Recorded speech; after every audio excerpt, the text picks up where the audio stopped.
नमस्कार दोस्तों, स्वागत है एक बार फिर से आपका। दोस्तों, आज हम एक ऐसे टॉपिक ले रहे हैं जो विभिन्न प्रतियोगी परीक्षाओं में, प्रीलिम्स एग्ज़ाम में बहुत बार क्वेश्चन आता है और एक बार एक क्वेश्चन जिसका फिक्स है, चाहे जो एग्ज़ाम हो, चाहे आरओ एआरओ हो, चाहे पीसीएस का हो या चाहे किसी भी प्रकार का वनडे हो या आने वाले एग्ज़ाम में एक प्रश्न आता है। वो है जो टॉपिक का नाम है दोस्तों, उसका नाम है भारत के प्रमुख बंदरगाह। बंदरगाह जो है, बंदरगाह में पूछ लेता है कि कौन सा मानव निर्मित है, कौन सा जो है प्राकृतिक बंदरगाह है, कौन सा सबसे गहरा है, कौन सा सबसे बड़ा बंदरगाह है। ठीक इस प्रकार से क्वेश्चन बनते हैं बंदरगाहों पे और उसी बंदरगाहों पे हम आज चर्चा करेंगे। और हम एक मतलब ऐसा आपको कॉन्सेप्ट बताएंगे, कॉन्सेप्ट के अंतर्गत हम ऐसा आपको जो है बताएंगे, आपको कुछ करना ही नहीं पड़ेगा कि जो है कुछ दिमाग लगाना ही नहीं पड़ेगा। आप बता सकते हैं कि प्राकृतिक बंदरगाह, अगर कोई भी बंदरगाह आपके सामने आ जाएगा तो आप बता देंगे प्राकृतिक बंदरगाह है या मानव निर्मित बंदरगाह है। ठीक, तो दोस्तों देर न करते हुए आइए आज का क्लास शुरू करते हैं। देखिए, सबसे पहले हम आपको एक आउटलाइन देंगे कि हमको कौन कौन से बंदरगाह पढ़ना है और उसके बाद हम मैप बनाएंगे, मैप पे दिखाएंगे और आपको रिवीजन करना है। एक मैप के द्वारा एक पन्ना लीजिएगा, एक पेज लीजिएगा, उस पर पूरा मैप बना दीजिएगा, मतलब उसके बाद दर्शा दीजिएगा कौन सा बंदरगाह कहाँ किस राज्य से संबंधित है। उसके बाद वही बार बार 4 बार 5 बार या 10 बार देख लीजिएगा, उसके बाद कभी आपका प्रश्न गलत होगा ही नहीं। ठीक, तो आइए शुरू करते हैं दोस्तों। देखिए, भारत के लिखेंगे हम, भारत के प्रमुख बंदरगाह। ठीक, प्रमुख बंदरगाह देखेंगे आज भारत के संदर्भ में। ठीक है, थोड़ा तिरछा हो गया, कोई बात नहीं। आपको एक बात बता देंगे कि कौन कौन सा बंदरगाह हमको पढ़ना है। देखिए, एक सीक्वेंस में चलेंगे, कोलकाता से उठाएंगे। ठीक है, नंबर 1 हमको कोलकाता बंदरगाह देखना है, कोलकाता। ठीक, उसके बाद इसी से लगा हुआ है एक हल्दिया, ये दोनों हुगली नदी के तट पर अवस्थित हैं। ठीक, इसके बाद हम सीधा आएंगे पारादीप, पारादीप देखेंगे। उसके बाद पारादीप द्वीप देखने के बाद दोस्तों आएंगे विशाखापट्टनम, विशाखापट्टनम।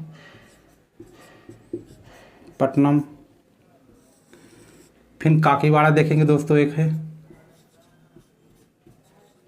काकीवाड़ा, ये सभी बंदरगाह हैं दोस्तों, काकीवाड़ा। ठीक, उसके बाद तमिलनाडु की तरफ, ये दोनों जो है आंध्र प्रदेश से संबंधित है। अब देखिए, एक है एन्नौर, तमिलनाडु से संबंधित है।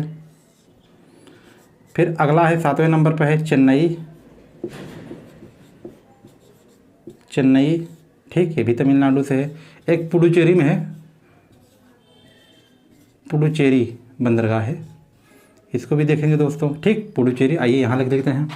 8वें नंबर पर हो गया। 9 नंबर पे एक है पुडुचेरी के बाद आपका तूतीकोरिन, एक है तूतीकोरिन देखेंगे, ये भी प्रमुख बंदरगाह ही है दोस्तों। ठीक, अगला देखेंगे तूतीकोरिन के बाद सीधा केरल में प्रवेश करेंगे, एक है कोच्चि, कोच्चि बंदरगाह। फिर इसके बाद 11 नंबर पर देखेंगे कालीकट, जो प्राचीन बंदरगाह है, वास्को डी गामा वाला कालीकट, कालीकट। ठीक, इसके बाद फिर हम आगे बढ़ेंगे कर्नाटक की तरफ। कर्नाटक में देखेंगे 2 बंदरगाह, एक है new Mangalore, new Mangalore, new Mangalore. ठीक, फिर इसके बाद 13 नंबर पे हम देखेंगे दोस्तों 13 नंबर पर हम देखेंगे न्यू मंगलोर, एक है कारवार, कारवार बंदरगाह। ठीक, इसके बाद अगला है कारवार के बाद आगे बढ़ेंगे हम, एक है मर्मुगोवा करके है, या मर्मुगांव या मर्मुगोवा करके, एक गोवा में है। ठीक, इसके बाद अगला है गोवा से महाराष्ट्र में प्रवेश करेंगे तो महाराष्ट्र में आपका हो जाएगा जवाहर, जवाहर ऐसे लिख देते हैं। ठीक, जवाहरलाल नेहरू बंदरगाह। ठीक, इसी को नहावा साकी बोलते हैं। चलिए इसके रह दीजिए, जवाहरलाल बंदरगाह। ठीक, जवाहरलाल नेहरू बंदरगाह। फिर अगला एक है मुंबई, मुंबई बंदरगाह। फिर इसके बाद एक हमको देखना अंतिम में कांडला, कांडला, कांडला। तो दोस्तों इतना बंदरगाह हमको पढ़ना है, आराम से पढ़ेंगे। देखिए एक बार रिवीजन करा, कोलकाता, हल्दिया, पारादीप, विशाखापट्टनम, काकीवाड़ा, एन्नौर, चेन्नई, पुडुचेरी, तूतीकोरिन, कोचीन, कालीकट, न्यू मैंगलोर, कारवार, मुर्मुगांव और एक है जवाहरलाल नेहरू बंदरगाह, जिसे हम नुहावा सेवा कहते हैं। इसको हम कहते हैं, पुराना इसका नाम है नुहावा सेवा नाम, ठीक। ये है तो ठीक है, देर न करते हुए दोस्तों आइए शुरू किया जाए एक एक बंदरगाह। तो पहले हम सबसे पहले दोस्तों एक हम मैप बनाएंगे। मैप पूरा नहीं बनाएंगे, जो प्रायद्वीपीय भारत है उसका मैप बनाएंगे, क्योंकि बंदरगाह हमेशा जल से संबंधित होते हैं, ठीक। तो स्थल का कोई काम ही नहीं है, तो हम यहाँ पे एक मैप बनाएंगे, ठीक। देखिए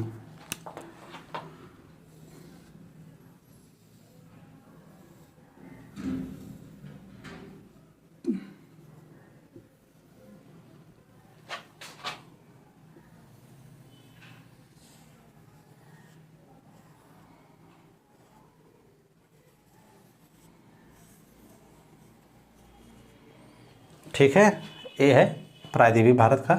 इधर आपका हो जाएगा अरब सागर, अरब सागर, ठीक। ये है आपका अरब सागर पश्चिम की तरफ, और पूरब तरफ हो जाएगा बंगाल की खाड़ी, बंगाल की खाड़ी। अब इसके बाद अब आपको एक कॉन्सेप्ट बताएंगे हम, बंगाल की खाड़ी, ठीक।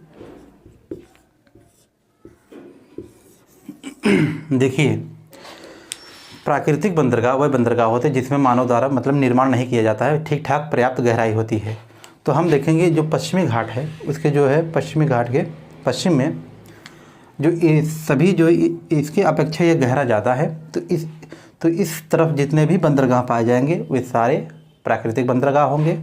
इस तरफ आप देखते हैं कि नदियों के द्वारा अवसादों का जमाव हुआ है, छिछला क्षेत्र ज़्यादा है, डेल्टा का निर्माण होता है। इधर एस्चुरी का निर्माण होता है, क्योंकि सीधा एस्चुरी का मतलब छोड़िए।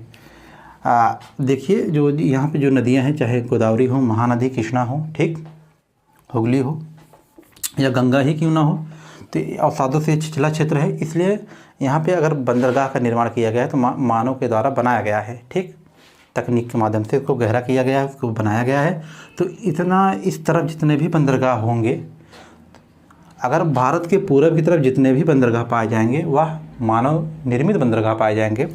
भारत के पश्चिम में अर्थात अरब सागर की तरफ जितने भी बंदरगाह पाए जाएंगे वे प्राकृतिक बंदरगाह पाए जाएंगे, ठीक। और एक है अपवाद है इसमें, एक है विशाखापट्टनम सॉरी एक है विशाखापट्टनम, वो भी प्राकृतिक बंदरगाह है।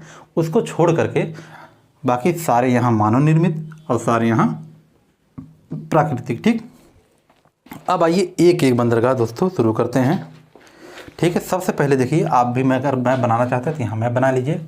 देखिए यहाँ पे है कोलकाता, यहाँ पे है कोलकाता, ठीक। कोलकाता से क्या क्या निर्यात होता है ये हमको जानना है। देखिए कोलकाता से जूट, रस्सी, कोयला, यहाँ लिखेंगे, एक मिनट, यहाँ ब्लैक से ही लिखेंगे हम, ठीक। देखिए यहाँ से जो बंदरगाह है, यहाँ से जूट, और जूट से ही बनता है रस्सी, और जो छोटा नाग पठार से कोयला वाला मिलता है, कोयला का भी निर्यात किया जाता है, कोयला, ठीक, कोयला। और इसके बाद आपको जो है यहाँ चीनी लिखेंगे, यहाँ चीनी, फिर कुछ धातु है जैसे अब्रक,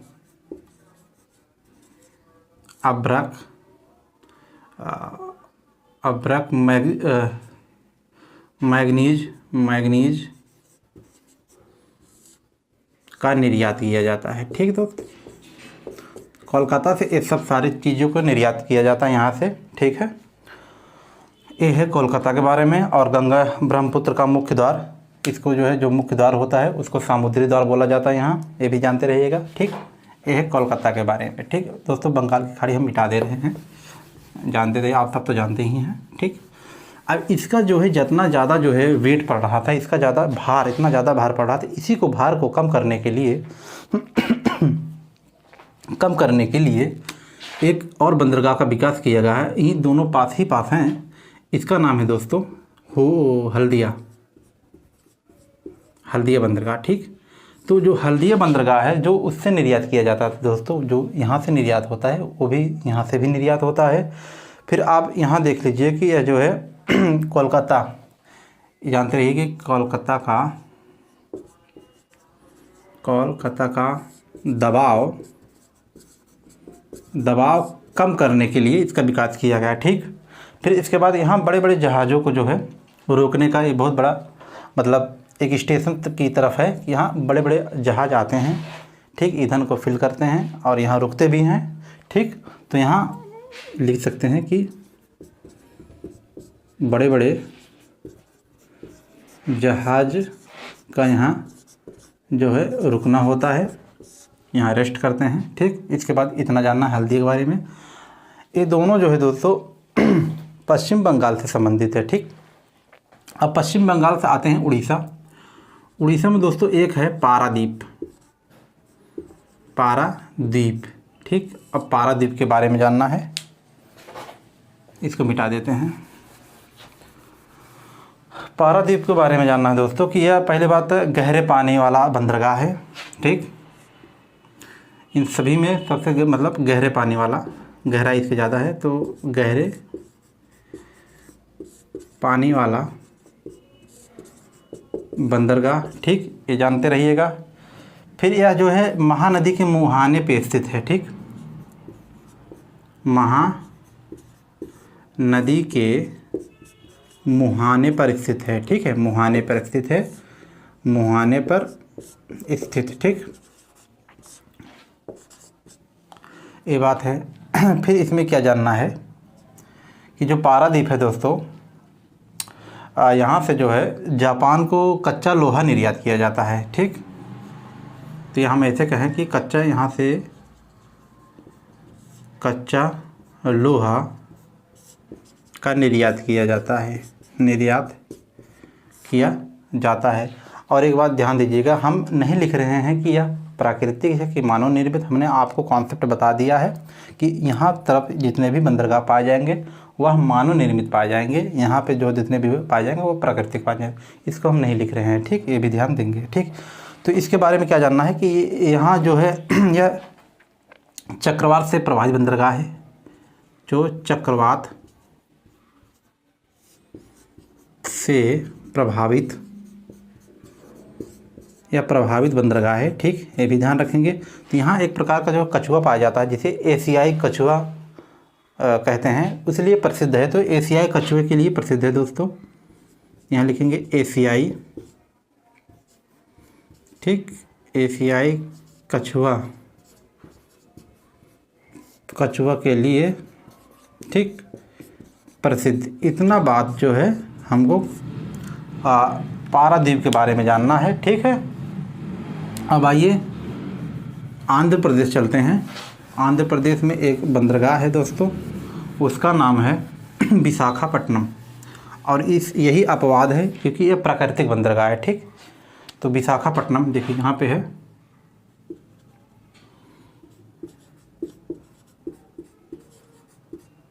विशाखापट्टनम। इसके बारे में क्या जानना है, देखिए यह एक प्राकृतिक बंदरगाह, अच्छा लिख ही देते हैं नहीं तो भूल जाएंगे आप सब। प्राकृतिक बंदरगाह। ठीक, पहला पॉइंट है। दूसरा पॉइंट क्या जानना है कि यह सबसे गहरा बंदरगाह है सभी बंदरगाहों में यह सबसे गहरा है, सबसे गहरा बंदरगाह है। ठीक, बंदरगाह है विशाखापट्टनम, सबसे गहरा बंदरगाह है और एक प्राकृतिक बंदरगाह है। फिर इसके बाद दोस्तों यह सबसे चौड़ाई के मामले में, विस्तार के मामले में यह चौथा। ठीक, या हम यूँ कहें कि चौथा सबसे बड़ा बड़े के संदर्भ में चौथा सबसे बड़ा बंदरगाह, ठीक, बंदरगाह, ठीक है। अगर आप नोट्स बनाना चाहते हैं तो एक पेज में ऐसे ही लिखिएगा, ऐसे करके, जिस तरीके से हम बना रहे हैं छोटा छोटा करके, तो आपका ये पूरा तैयार हो जाएगा दोस्तों। विशाखापट्टनम है, ये आंध्र प्रदेश में है, इसको बना लीजिएगा, उड़ीसा, ठीक। ये है आंध्र प्रदेश, आंध्र प्रदेश। तो विशाखापट्टनम में हमको 3 चीज़ें जाननी है। एक जानना है कि यह प्राकृतिक बंदरगाह है और बंगाल की खाड़ी में एकमात्र ऐसा बंदरगाह है कि यह प्राकृतिक बंदरगाह। दूसरा क्या है कि यह सबसे गहरा है, जितने भी बंदरगाह हैं बस उसमें उनमें से सबसे गहरा बंदरगाह है। और तीसरा क्या देखना है हमको, सभी बंदरगाहों में चौथा सबसे बड़ा बंदरगाह है, ठीक। ये जानना है हमको विशाखापट्टनम बंदरगाह के बारे में। और आंध्र प्रदेश में एक बंदरगाह और है जिसे होते हैं काकीवाड़ा कहते हैं दोस्तों, वो काकीनाडा, यहीं पे आपको मिलेगा गोदावरी डेल्टा के पास, काकीनाडा, ठीक। ये है काकीवाड़ा नहीं, काकीनाडा। इसमें अगर देखना है कि सबसे पहले क्या देखना है हमको, सबसे पहले देखना है कि दोस्तों पहले बात ये देख लीजिए, गोदावरी, गोदावरी डेल्टा के किनारे अवस्थित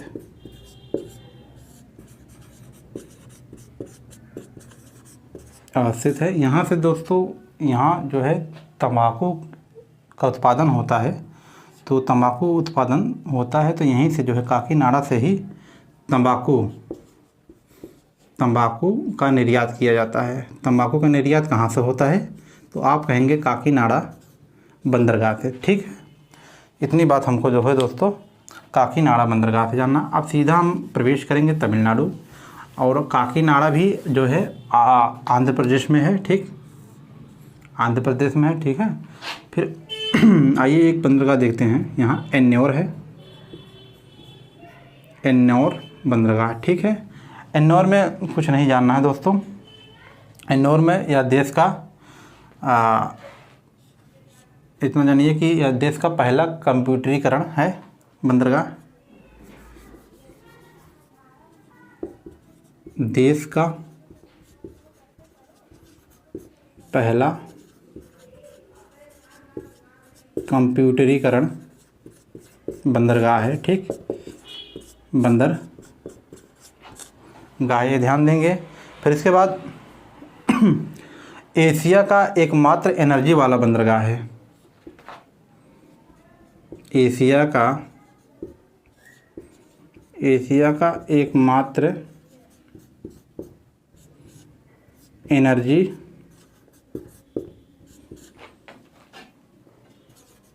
वाला बंदरगाह या एनर्जी उत्पादक बंदरगाह, ठीक, बंदरगाह है, ठीक है, ये जानना है। फिर इसको विकास इसलिए किया गया है कि चेन्नई का जो है भार कम करने के लिए किया गया है, तो हम लिखेंगे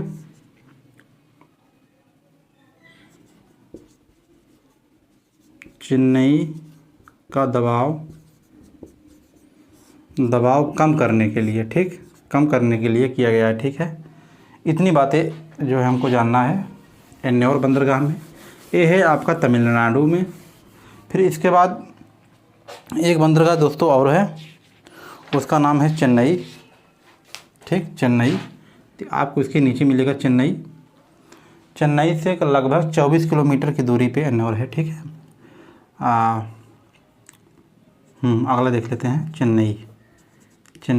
इसमें क्या देखना है दोस्तों, यह कृत्रिम क्या है इसमें कि भारत का सबसे बड़ा कृत्रिम बंदरगाह है, भारत का सबसे बड़ा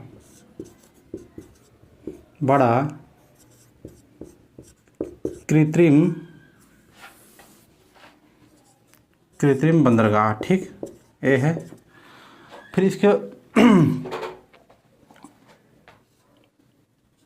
दूसरा या जो बंदरगाह है या दूसरा सबसे बड़ा बंदरगाह भारत का बंदरगाह निर्यात के संदर्भ में, ठीक। तो भारत का सबसे बड़ा कृत्रिम बंदरगाह हो जाएगा और जो है दूसरा सबसे बड़ा बंदरगाह हो जाएगा। ठीक है, अब इसके नीचे ही एक और है जिसे हम कहते हैं दोस्तों पुदुचेरी। पुदुचेरी में कुछ नहीं जानना है, एक इसके नीचे आपको मिलेगा पुदुचेरी या पुडुचेरी। ठीक, अब पुडुचेरी में पुडुचेरी बंदरगाह से अधिकतम मात्रा में है मछली का निर्यात किया जाता है। ठीक, मछली का निर्यात, मछली निर्यात होता है, इसीलिए इस बंदरगाह को कहते हैं मत्स्य बंदरगाह। मत्स्य जो है बंदरगाह कहा जाता है पुडुचेरी को। ठीक है, इतनी बातें हमको जो है एन्नौर, चेन्नई, पुडुचेरी बंदरगाह, सभी बंदरगाह तमिलनाडु में अवस्थित हैं। ठीक है, और इसके बाद एक और है जिसे हम तूतीकोरिन कहते हैं दोस्तों। तूतीकोरिन में क्या जानना है, आइए देखते हैं। यहाँ भी एक है, यह है तूतीकोरिन, तूतीकोरिन। ठीक, यहाँ से भी दोस्तों कोयला का निर्यात, ठीक, मछली का निर्यात, ठीक,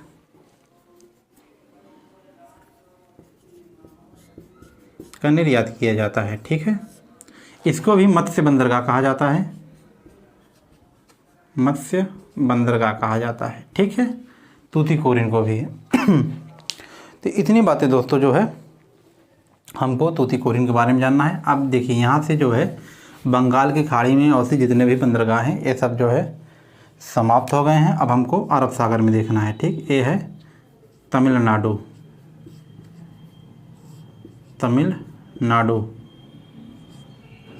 तमिलनाडु में। ठीक है, ये सब। अब आइए देख लेते हैं एक बंदरगाह जो है कोचिन बंदरगाह। अभी यहाँ से जो है जितने भी बंदरगाह होंगे कोचिन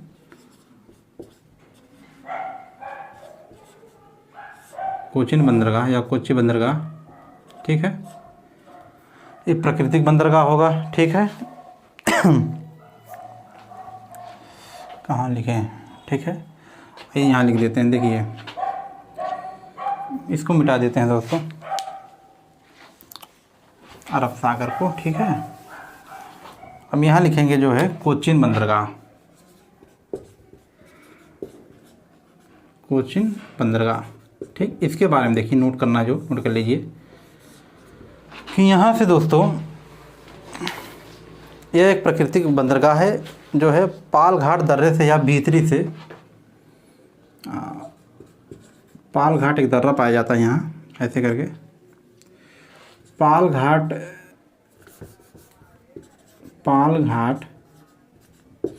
दर्रे से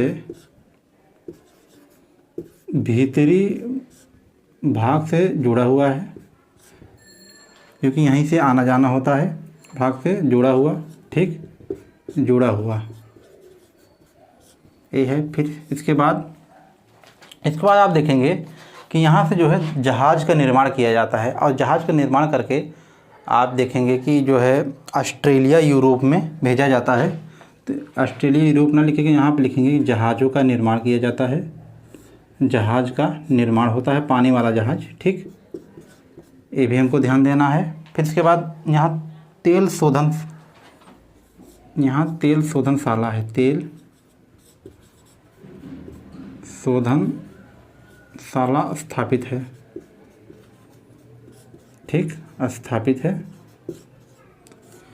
ये जानना है। फिर इसके बाद दोस्तों हमको जानना है कि अरब सागर की रानी कहा जाता है इसे, कोचिन बंदरगाह को अरब सागर की रानी कहा जाता है। तो हम लिखेंगे अरब सागर की रानी किसे कहा जाता है, तो आप कहेंगे कोचिन बंदरगाह को कहा जाता है, क्वींस ऑफ अरेबियन सी। ठीक, अब इससे आगे बढ़ते हैं। इसके आगे एक है जो कालीकट बंदरगाह है, इस पे कुछ जाना नहीं दोस्तों, बस इतना जानिए कि यह एक प्राचीन बंदरगाह है, बहुत पुराना बंदरगाह है। तो हम यहाँ दर्शा दे रहे हैं, यहाँ पे जो है कालीकट। ठीक, कालीकट। फिर उसके बाद हम आगे बढ़ते हैं। यहाँ पे आप देखेंगे आपको एक बंदरगाह मिलेगा न्यू मंगलोर, न्यू मंगलोर, मंगलोर, ठीक है।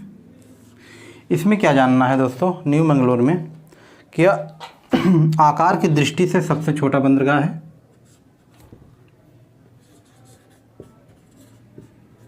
आकार की दृष्टि से इसके बारे में बात चल रही है, ठीक है। आकार की दृष्टि से सबसे छोटा बंदरगाह, सबसे छोटा बंदरगाह है, बहुत छोटा बंदरगाह है आकार की दृष्टि से, ये भी जानते रहिएगा। फिर अगला पॉइंट हमको क्या ध्यान देना है कि यहाँ से जो है लोहे का निर्यात किया जाता है। आप जानते हैं कि ये कुंद्रेमुख है, खान है, वहाँ से जो है लोहा का उत्पादन होता है। यहाँ लिखेंगे इस बंदरगाह से, न्यू मंगलोर से लोहे का निर्यात किया जाता है, लोहे का निर्यात किया जाता है, ठीक, ये भी ध्यान देंगे। फिर इसके बाद इसके आगे जानना है दोस्तों कि यहाँ से ग्रेनाइट, काजू, कहवा, मछली का निर्यात किया जाता है। यहाँ से ग्रेनाइट, ठीक, काजू, कहवा, मछली, एक और लकड़ी, यहाँ से लकड़ी का भी निर्यात किया जाता है, लकड़ी का निर्यात किया जाता है, ठीक है। इतनी बातें हमको दोस्तों न्यू मंगलोर के बारे में जानना है, ठीक। अब आइए आगे बढ़ते हैं। न्यू मंगलोर के देखिए, जो कालीकट है कोचीन बंदरगाह वह केरल में अवस्थित है, और न्यू मंगलोर है, और एक और है जिसे हम कारवार कहते हैं। क्या कहते हैं? कारवार। ये भी दोस्तों, ये कारवार जो है ये भी कर्नाटक में है, न्यू मंगलोर भी कर्नाटक में है। तो कारवार बंदरगाह यहाँ सैन्य अड्डा, भारत का सैन्य अड्डा अवस्थित है, ठीक। यहाँ सैन्य अड्डा स्थापित है, ठीक है, इस बंदरगाह पे, ठीक है। इतनी बातें हमको कारवार पे जानना है। फिर आइए आगे बढ़ते हैं। अब एक जो है बंदरगाह गोवा में मिलेगा, गोवा में एक है मरमू गांव, जो बताए थे आपको, मरमू गोवा या मरमू गांव, मरमू गोवा कहते हैं, ठीक है। ये है आपका गोवा में, ठीक है। इसमें क्या जानना है यहाँ से भी जो है इस्पात, नमक और लौह अयस्क का निर्यात किया जाता है। यहाँ से देखेंगे इस्पात हो जाएगा यहाँ से, फिर सीधा लिखिए लोहा, फिर इसके बाद नमक, फिर इसके बाद मैग्नीज,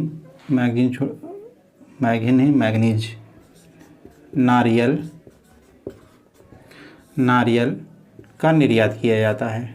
मैग्नीज लिख दीजिए, मैग्नीज, नारियल का दोस्तों निर्यात किया जाता है। मरमू गांव या गोवा में अवस्थित है बंदरगाह, ठीक है। अब इससे आगे बढ़ते हैं तो महाराष्ट्र पहुंचेंगे, ठीक है। महाराष्ट्र में हम देखेंगे दो बंदरगाह। एक है दोस्तों जवाहरलाल नेहरू बंदरगाह, जिसे नावा सेवा कहा गया है, लेटेस्ट में से जो है जवाहरलाल नेहरू कहा गया है बंदरगाह। उसके आगे फिर मुंबई देखेंगे। तो आइए जो पहले जवाहरलाल नेहरू देख लेते हैं। यहाँ पे है जवाहरलाल नेहरू, ठीक। इसके बारे में क्या जानना है? इसके बारे में जानना है दोस्तों कि यह प्राकृतिक बंदरगाह तो ये है। फिर इसके बाद मुंबई का दबाव कम करने पे, मुंबई बंदरगाह, मुंबई का दबाव कम करने के लिए विकास किया गया है, कम करने के लिए विकसित किया गया है इस बंदरगाह को, ठीक है। ये है। इसके बाद यहाँ ये जो है बंदरगाह, यहाँ बड़े बड़े कंटेनर रखे जाते हैं। आप मूवी में देखेंगे, फिल्म में, जो कंटेनर बड़े बड़े होते हैं, जो मशीन से उठा करके इधर उधर रखा जाता है। तो यही है बंदरगाह हो, जहाँ बड़े बड़े कंटेनर, यहाँ लिखेंगे बड़े बड़े कंटेनर बड़े बड़े कंटेनर वाला बंदरगाह, ठीक, ये ध्यान दीजिएगा। तो आप जवाहरलाल नेहरू में ये जानेंगे, ठीक है। मुंबई का दबाव कम करने के लिए इसका विकास किया गया है। अब आइए सबसे बड़ा बंदरगाह देख लेते हैं, मुंबई का। सालसेट द्वीप पे अवस्थित है ना दोस्तों मुंबई, तो मुंबई। ठीक, अब मुंबई के बारे में क्या जानना है। भारत का सबसे बड़ा बंदरगाह है। ठीक है, यहाँ लिखिए भारत का सबसे बड़ा बंदरगाह। ठीक, बड़ा बंदरगाह। फिर आप देखेंगे यहाँ से जो यहाँ फैक्ट्रियाँ बहुत हैं, सूती वस्त्र। ठीक, सूती वस्त्र का, ऊनी कपड़े का। तो यहाँ से हम कहेंगे कि जो बम्बई या मुंबई बंदरगाह है भारत का सबसे बड़ा बंदरगाह। दूसरा पॉइंट लिखिएगा कि यहाँ सूती वस्त्र एवं ऊन का निर्यात किया जाता है। ठीक है, निर्यात किया जाता है। सबसे ज़्यादा व्यापार करने वाला जो है बंदरगाह है, ये भी ध्यान दीजिएगा। फिर इसके बाद दोस्तों आइए आगे बढ़ते हैं। एक बंदरगाह और है जैसे गुजरात में है, कच्छ प्रायद्वीप, यहाँ पे है ना, यहाँ पे आपको मिलेगा कांडला बंदरगाह। इसमें कांडला बंदरगाह में जानिए कि यह एक ज्वारी बंदरगाह है। ठीक, यह एक ज्वारी बंदरगाह है। ठीक है, और सबसे नवीनतम बंदरगाह अगर पूछा जाए तो यहाँ स्टार बना के ले लीजिए। सबसे नवीनतम बंदरगाह की अगर बात किया जाए तो अंडमान निकोबार में है एक, जो है पोर्ट ब्लेयर। लिख देते हैं पोर्ट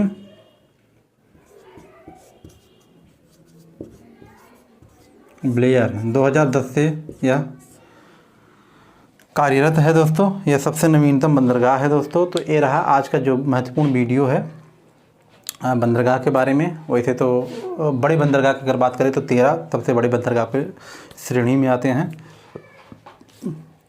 तो हमने क्या क्या पढ़ा, हमने कहा कोलकाता बंदरगाह, हल्दिया बंदरगाह, ये दोनों बंदरगाह आपको मिल जाएंगे पश्चिम बंगाल में। फिर उड़ीसा में एक बंदरगाह है पारादीप। ठीक है, उसके बाद हम आंध्र प्रदेश की तरफ बढ़ते हैं तो हमको वहाँ 2 बंदरगाह दिखता है, एक है काकीनाडा, ठीक, और एक है विशाखापट्टनम। ठीक है, फिर इसके बाद हम दक्षिण की तरफ बढ़ते हैं तो हम पाते हैं कि तमिलनाडु में 4 बंदरगाह हैं लगभग। एन्नौर बंदरगाह, चेन्नई बंदरगाह, फिर एक है पुदुचेरी बंदरगाह, फिर इसके बाद एक है तूतीकोरिन बंदरगाह। फिर हम अरब सागर की तरफ बढ़ते हैं तो केरल में आते हैं तो केरल में 2 बंदरगाह मिलता है हमको, एक मिलता है कोची और एक मिलता है कालीकट। हमने कहा कालीकट सबसे पुराना बंदरगाह है। फिर आगे बढ़ते हैं तो कर्नाटक में प्रवेश करते हैं। कर्नाटक में भी हमको 2 बंदरगाह मिलता है, प्रमुख बंदरगाह, एक है न्यू मैंगलोर बंदरगाह और एक है कारवार बंदरगाह। ठीक, फिर इसके आगे बढ़ते हैं तो हमको एक राज्य मिलता है जो सबसे छोटा भारत का राज्य है, उसे कहते हैं गोवा। और गोवा में एक जो है आपका जो है बंदरगाह मिलेगा, उसको कहते हैं जो है मार्मू गोवा या मार्मू गाँव। ठीक, उसके बारे में हमने जाना। फिर इसके बाद उत्तर की तरफ बढ़ते हैं तो महाराष्ट्र आता है, तो महाराष्ट्र में भी 2 बंदरगाह है। एक है न्हावा सेवा जिसे हम जवाहरलाल नेहरू बंदरगाह के नाम से जानते हैं। फिर उसके बाद एक मुंबई है जो सालसेट पे द्वीप पे अवस्थित है और भारत का सबसे बड़ा बंदरगाह है, इसके बारे में जानना। फिर इसके उत्तर में देखते हैं तो कच्छ प्रायद्वीप में एक बंदरगाह पाया जाता है जो ज्वारी बंदरगाह है, जिसका नाम है कांडला बंदरगाह। तो दोस्तों ये रहा भारत के प्रमुख बंदरगाहों के बारे में। इसको एक बार 2 बार बार रिवीजन करिए। हम तो कहेंगे कि जिस प्रकार से हम बनाए हैं मैपिंग के जरिए, आप देखेंगे कोई चीज़ अगर मैप के माध्यम से देख रहे हैं तो वो चीज़ें बहुत दिन तक आपको याद रहती है, जल्दी भूलते नहीं हैं। ठीक है, तो आप याद रहेगा और वो भी याद रहेगा कि कौन सा बंदरगाह कहाँ पे अवस्थित है, तो इससे आपका जो है प्रश्न गलत नहीं होंगे। तो दोस्तों अब इसके आगे अगली वीडियो में आपसे मुलाकात होगी।